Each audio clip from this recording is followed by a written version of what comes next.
حظك في الزبالة، اضربها فتتحول ذهبا في مصر.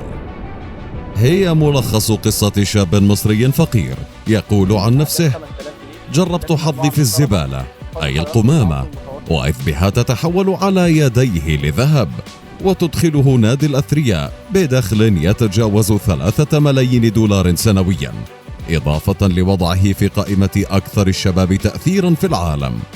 كل هذا من تحويل النفايات الإلكترونية إلى ذهب في رحلة بدأها الشاب الثلاثيني المصري مصطفى حمدان في مرآب منزل والديه في مدينة طنطا، بعد أن شاهد فيلما وثائقيا عن إعادة تدوير النفايات، فقال في نفسه: لم لا؟ أنا أيضا سأضرب الزبالة لتتحول ذهبا. ليؤسس حمدان شركة ريسايكلو بيكا المصرية، إحدى أولى شركات إعادة تدوير النفايات الإلكترونية في الشرق الأوسط. إليك قصة نجاح مصرية بدأت بالنفايات وانتهت بالذهب والملايين.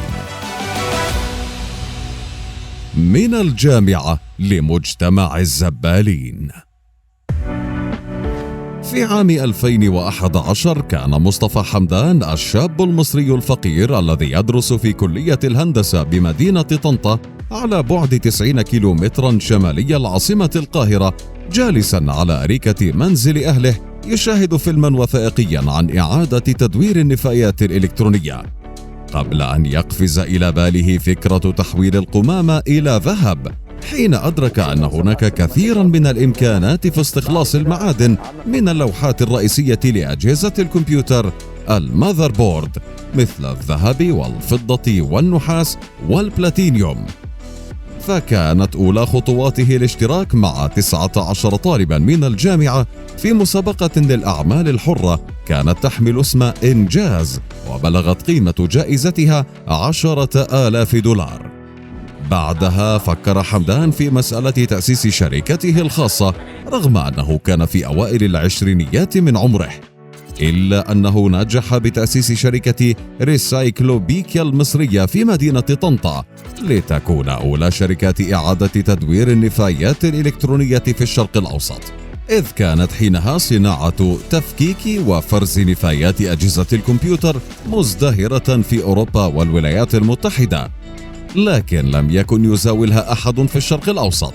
وقد اقتبس حمدان اسم ريسايكلو بيكا من كلمتين في الدارجة المصرية: ربا بيكا، وتعني الأشياء القديمة التي ينادي بها مشترو الأشياء القديمة لشراء الأدوات المنزلية المهملة.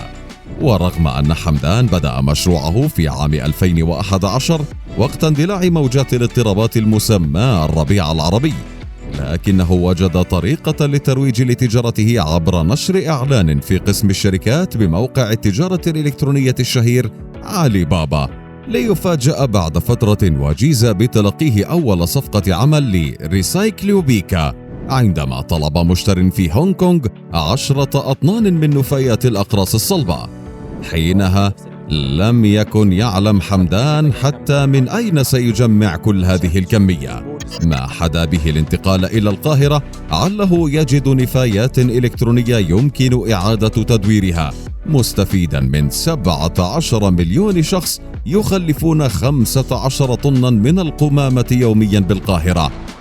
إلا أنه كان على حمدان التعرف بداية على نظام عمل إدارة القمامة هناك، إذ كانت تتم من خلال نظام غير رسمي يعتمد على الزبالين جامعي القمامة الذين يفرزون مكونات القمامة فرزا دقيقا قبل بيع مكوناتها من البلاستيك والورق والمعدن. فأدرك حمدان أن من يسمون بالزبالين لا يجمعون النفايات الإلكترونية مثل أجهزة الكمبيوتر القديمة أو الطابعات. حينها كان لابد لشركته الوليدة جمع مثل هذه المنتجات من الشركات، أي ما يعني حاجته ل15,000 دولار على الأقل ليفي بأولى طلبيات شركته المزمع إرسالها إلى هونغ كونغ. فكان لزاما عليه الفوز بجائزة مسابقة إنجاز التي حاول بها مرارا، لكن حمدان لم يستطع الانتظار فلجأ إلى حل بديل بعد أن نجح حمدان في إقناع أستاذ جامعي لإقراضه المال مقابل 40% من أرباح صفقته الأولى. وما هي إلا أشهر حتى تمت أولى شحنات الصفقة بنجاح.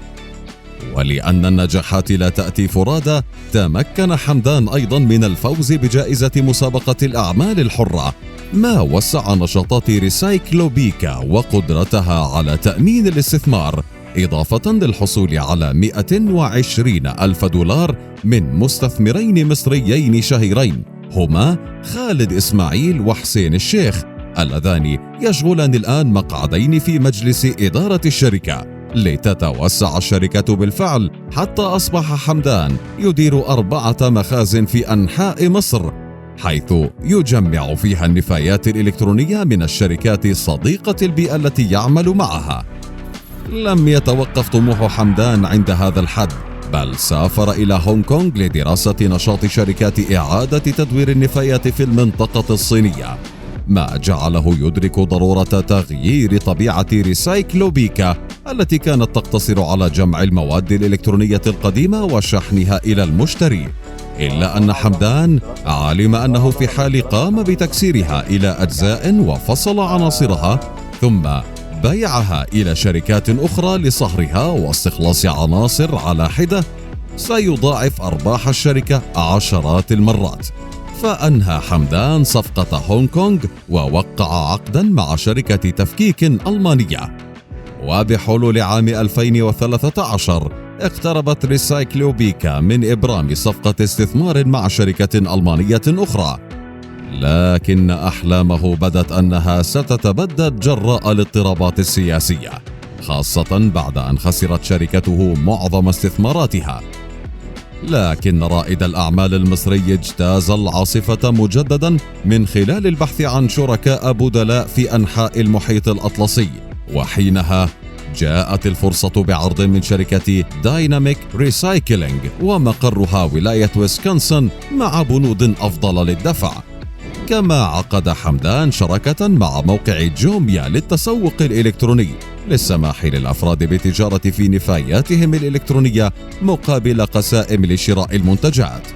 وما أن بلغ مشروع ريسايكلوبيكا عمر 7 سنوات حتى حقق مبيعات تقدر ب360 طنا سنويا من النفايات الإلكترونية، لتصبح هذه الشركة مسؤولة عن تدوير 70% من نفايات مصر الإلكترونية. كما توسع المشروع ليشمل النفايات الإلكترونية لدولة الإمارات العربية المتحدة بإجمالي أرباح $2 سنويا. وفي عام 2018 تواجد الشاب المصري مصطفى حمدان في قائمة فوربس لأكثر 30 شابا عربيا تحت سن 30 تأثيرا.